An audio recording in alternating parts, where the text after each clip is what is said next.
కర్ర కర్ర కత్తి కత్తే ఉంటుంది తప్పించి యుద్ధంలో అవతలోడు కర్ర పెట్టి కొడితే గాంధీ గారు చెప్పినట్టు ఒక చెంప మీద కొడతారు, రెండో చెంప చూపెడతారు, రెండు చెంపలుగా తలకాయ కూడా బాగా కొడతారు. కాబట్టి ఇక్కడ యుద్ధం అప్పుడు యుద్ధానికి యుద్ధమే ఉండాలి. లెబనాన్ వచ్చి ఏం చేస్తుంది, మొట్టమొదట అరోరా ఎవడైతే హమాస్ తీవ్రవాదులకు సంబంధించిన నాయకుడు లెబనాన్ సంరక్షణలో ఉంటే, అంటే హిజ్బుల్లా సంరక్షణలో ఉంటే అక్కడ వాడిని డ్రోన్తో లేపేసింది ఇజ్రాయెల్. దాని మీద కక్ష కట్టి వరుసపెట్టి మిస్సైల్స్ మీద మిస్సైల్స్ ఎడతెరిపిలేని అటాక్ చేసుకొస్తుంది హిజ్బుల్లా.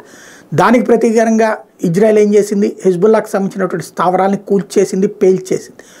ఈ సందర్భంలో హిజ్బుల్లా మళ్ళీ మిస్సైల్స్తో ముందుకొస్తే అనుకోకుండా జరిగిన పరిణామం కాదు, పక్కా స్కెచ్తో ఇజ్రాయెల్ తన సత్తా ఏంటో చూపెట్టింది. ఈ తీవ్రవాదానికి మూలకారకుడైనటువంటి ఈ రహస్య ఆపరేషన్స్ చేసేటువంటి హిజ్బుల్లా తరపున రహస్య ఆపరేషన్స్ చేసేటువంటి వ్యక్తి ఎవడైతే ఉన్నాడో వాడిని లేపేసింది కారులో వెళ్తూ ఉండగా. తద్వారా బిత్తరపోవడం లెబనాన్ వంతైంది. ఇప్పుడు లెబనాన్ మళ్ళీ మీ అంతు చూస్తామంటే ఇజ్రాయెల్కి హెచ్చరిస్తుంటే ఇజ్రాయెల్ చాలా స్పష్టంగా చెప్పింది, మేము కనుక పూర్తి స్థాయిలో రంగంలోకి దిగి తుడిస్తే మీ బ్రతుకులు బస్టాండ్ అయిపోతాయి, ఆ తర్వాత ఎవడు ఏం చేయలేడు. అంటే ఓ రకంగా చెప్పాలంటే లెబనాన్ని ఆక్రమించుకుంటాం జాగ్రత్త అని హెచ్చరిస్తోంది ఇజ్రాయెల్.